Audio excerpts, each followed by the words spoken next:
Hello everyone. আজ আবারও একটা বাঙালিদের সেই জিভে জল আনা রেসিপি, বোয়াল মাছের ঝোল। বোয়াল মাছটাকে নুন হলুদ একটু তেল দিয়ে ভালো করে মাখিয়ে কিছুক্ষণের জন্য ছেড়ে দেবো। বোয়াল মাছ গরম ভাতে খেতে হেভি লাগে। বোয়াল মাছ অনেকে অনেক রকমভাবে রান্না করো, আমি জানি সেটা, আর তোমরা খুব ভালো রান্না করো সেটাও এতদিনে বুঝতে পেরে গেছি। আমি কিভাবে রান্না করি বা আমি কিভাবে রান্নাটা করছি আজ সেটাই নিয়ে এসেছি তোমাদের সঙ্গে শেয়ার করার জন্যে। প্রথমেই নুন হলুদের সঙ্গে একটু তেল মাখিয়ে নিলাম বোয়াল মাছটা, নাহলে কড়াইতে দিলে এই বোয়াল মাছ ভীষণ ফাটে জানো তো, একদম ছিটকে ছিটকে সারা চারিদিকে বেরোয়। তাই জন্যে যে কোনো এরম ধরনের মাছে যেগুলোতে আঁশ থাকে না আর ভীষণ ফাটে, সেগুলোতে একটু করে যদি আমরা তেল লাগিয়ে নিই যখন নুন হলুদ মাখাই, তাহলে মাছটা ভাজতে আমাদের জন্য সুবিধে হয়। তাই এটা যখন নুন হলুদ মাখালাম তখনই এর মধ্যে একটু তেল লাগিয়ে দিলাম। দেখতেই পাচ্ছ সর্ষের তেলটা আমি বেশ গরম করে নিয়েছি।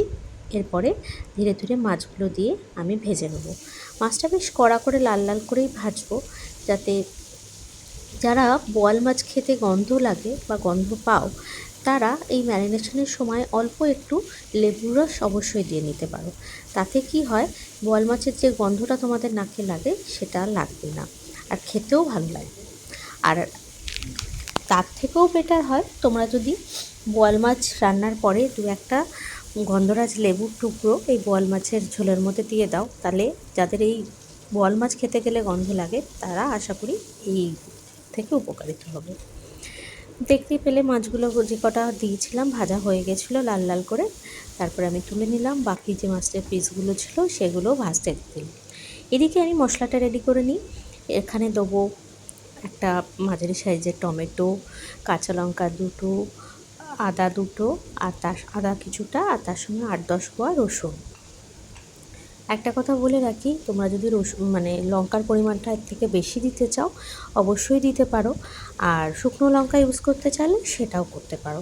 আমি যেহেতু এই গরমকাল, তারপরে আমার বাড়িতে খুব একটা শুকনো লঙ্কা খেতে কেউ পছন্দ করে না, তাই শুকনো লঙ্কাটা দিলাম না। এবার তেলের মধ্যে আমি অল্প করে খুব সামান্য পরিমাণ জিরে আর তেজপাতাটা ফোড়নে দিয়ে দিলাম। এরপরে দিয়ে দেবো আলুগুলো ভাজতে। বেশ লাল লাল করে আলুগুলো ভাজতে থাকবো, কারণ এই আলুগুলো না ভালো ভাজা হলে ঠিক ঝোলটায় টেস্ট আসবে। আর একটা কথা, যারা খুব বেশি তেলটা অ্যাভয়েড করতে চাইছো বা ভেজে খেতে চাইছো না, তারা কিন্তু আলুটা অবশ্যই বয়েল করে নিয়ে খেতে পারো, তাতে কোনো অসুবিধা নেই। তবে হ্যাঁ, মাছের ঝোলে একটুখানি আলু ভেজে দিলে তার যে একটা টেস্ট আসে, আর অন্যরকমভাবে সেদ্ধ করে নিয়ে দিলে সেটা একটা অন্য টেস্ট আসে। তাই জন্য আমি এটা একটু ভেজেই করলাম। এবার রাফলি চপ করে রাখা পেঁয়াজ, যেটা একটু বড় সাইজেরই ছিল, সেটাকে আমি এই আলুর সঙ্গেই দিয়ে দিলাম। আলুটা হাফ ভেজে নেওয়ার পরেই আমি পেঁয়াজটা দিলাম, যাতে দুটোই একসঙ্গে ভাজা হয়ে যেতে পারে। এবার ধীরে ধীরে গ্যাসটাকে সিম রেখে আবারও ভাজতে থাকবো।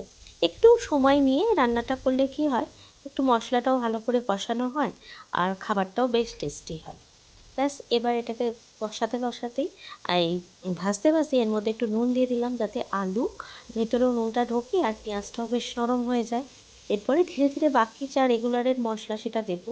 সবার প্রথমে এই বেটে রাখা যে টমেটো আদা রসুনের পেস্টটা ছিল, সেটাই আমি দিয়ে দিলাম। আদা রসুন লঙ্কা দিয়ে যেটা পেস্টটা বানিয়েছিলাম সেটা দিয়ে দিলাম। সেটা দিয়ে নাড়িয়ে চাড়িয়ে আবার এর মধ্যে জিরে হলুদ এগুলো দেবো। এই সময় তোমাদের যদি শুকনো লঙ্কা ইউজ করতে ইচ্ছে করে তোমরা এর মধ্যে অবশ্যই দিতে পারো। আর যদি মনে করো না বেশি ঝাল খাবো না, ওই লঙ্কার মধ্যেই আমাদের হবে, সেটা ঝালটা যে যার পছন্দ মতন খেতে পারো। তারপর এবার ধীরে ধীরে এবার হলুদটা তো দিয়েই দিয়েছি। এবার জিরে ধনে এই দুটোই তোমরা আমার আগেও রান্না দেখলে মনে থাকবে যে আমি কিন্তু বাড়িতে জিরে আর ধনেটা গুঁড়ো করি, সেই জিরে ধনের গুঁড়োটাই আমি এর মধ্যে দিচ্ছি। তো এটা ভালো করে আবারও কষিয়ে নিচ্ছি ভালো করে। এবার কিছুক্ষণের জন্যে এটা কষিয়ে নেওয়ার পর এটাকে ঢেকে দেবো, যাতে মশলাগুলো ভালো করে আলুর মধ্যে যেতে পারে আর ভালো করে মশলার যে একটা কাঁচা গন্ধ থাকে সেটাও যেতে পারে। এই দেখো, এবার গ্যাসটাকে একদম সিমে করে দিয়েছি, দিয়ে একদম ঢেকে দিলাম। কিছুক্ষণ ঢাকা রাখার পরে এই দেখতে পাচ্ছ সাইড থেকে তেলগুলো আস্তে আস্তে বেরিয়ে আসছে। আবারও আস্তে করে আমি এটাকে নাড়তে থাকবো, আর সামান্য পরিমাণে আমি এর মধ্যে জল অ্যাড করব, তেল দেব না আর। কারণ তেলটা আমি অতটাও বেশি এর মধ্যে দিতে চাইছি না। ওই যে মশলাটা মাখিয়েছিলাম যেটা মাছের সঙ্গে, সেটা তেলটার মধ্যে থেকে দিয়ে দিলাম। আর সামান্য একটু ওই মিক্সির মধ্যে যে মশলাগুলো আছে সেটার যে ধুয়ে যে জলটা সেটা এখন অ্যাড করলাম। এবার দেওয়ার পরে আবার খানিকক্ষণ কষাবো আর আবারও ঢেকে দেবো কিছুক্ষণের জন্য। এরম করে যত মশলাগুলো মজবে আর কষিয়ে এর মধ্যে আলুর মধ্যে গন্ধটা যাবে, ততই খেতে আরও ভালো লাগবে। যে আবারও কিছুক্ষণের জন্য ঢেকে দিলাম। এবার ঢাকা খুলে নেওয়ার পরে ভালো করে মশলাগুলো কষে গেছে, ভালো করে আলুগুলো হাফ সেদ্ধ মতন হয়ে যাওয়া অবস্থাতে এবার আমি জলটা দেব। মানে জলের পরিমাণটা যে সেটা নিজের ইচ্ছে মতন দেবে। যে যদি কেউ মনে করো যে বেশ পাতলা পাতলা ঝোলের মতন হবে, হাত দিয়ে মেখে খেতে সুবিধে, তারা বেশি করে জলটা দেবে। আর যারা মনে করছো যে না একটু মাখো মাখো হলে ভালো হয়, তাহলে সেই পরিমাণ জলটাই দেবে। তা আমি একদম পাতলাও করব না, আবার একদম মাখো মাখোও করব না, মাঝারি একটা সময় যাতে এর মধ্যে মাছের ঝোলটা হয় সেরকমই আমি করব। আবার ঢেকে দিলাম, আলুগুলো ভালো করে সেদ্ধ হয়ে গেছে মোটামুটি। এবার এখানে মাছগুলোও দিয়ে দিচ্ছি এর মধ্যে, যাতে মাছের মধ্যেও এই ঝোলটা ঢুকে যায়। ব্যাস আবারও কিছুক্ষণ এটা ফুটতে দেবো যাতে মাছের গন্ধটা এই ঝোলের মধ্যে আসে। আর নামানোর আগে একটু গরম মশলা আর ঘি, যেটা বাঙালিদের সব নিরামিষ রান্নাতে তো থাকেই, কিছু কিছু আমিষ রান্নাতেও আমরা যোগ করে থাকি। তাহলে এই খুব সাদামাটা ঘরোয়া বোয়াল মাছের ঝোলের রান্নাটা তোমাদের কেমন লাগলো অবশ্যই কমেন্ট বক্সে কিন্তু জানিও। আর ভালো লাগলে লাইক কমেন্ট সাবস্ক্রাইব করতে ভুলো না কিন্তু তোমরা। আমার নতুন বন্ধু যারা তাদেরকে অনেক অনেক ধন্যবাদ, তারা আমার পাশে আছো, আমার ভিডিও দেখছো। আর আমিও তাদের বন্ধু হতে পেরেছি, তাদের পরিবারের সদস্য হতে পেরেছি। আবারও বলছি, নতুন বন্ধু হয়ে পাশে থেকো। আবার নতুন নতুন আবার রান্না তোমাদের জন্য নিয়ে আসবো। আর এই রান্নাটা তোমাদের কেমন লাগলো অবশ্যই জানিও। এবার ওপর থেকে গরম মশলা আর ঘি দিয়ে দেওয়ার পালা। ব্যাস এই দুটো দেওয়া হয়ে গেলে আর খানিকটা ফুটে গেলেই আমরা এবার এটা সার্ভের জন্য রেডি।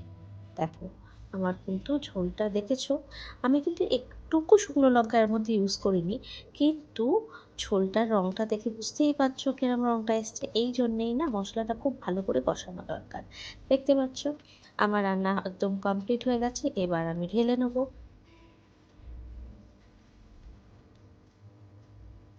এই দেখো আমি এবার আস্তে আস্তে এটা সার্ভ করে দিচ্ছি।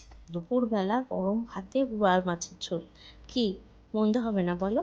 আজকের মতন এখানেই শেষ করলাম। নতুন ভিডিও নিয়ে আবারও তাড়াতাড়ি চলে আসবো। তোমরা খুব ভালো থেকো, সুস্থ থেকো, আনন্দে থেকো। আজকের জন্য টাটা।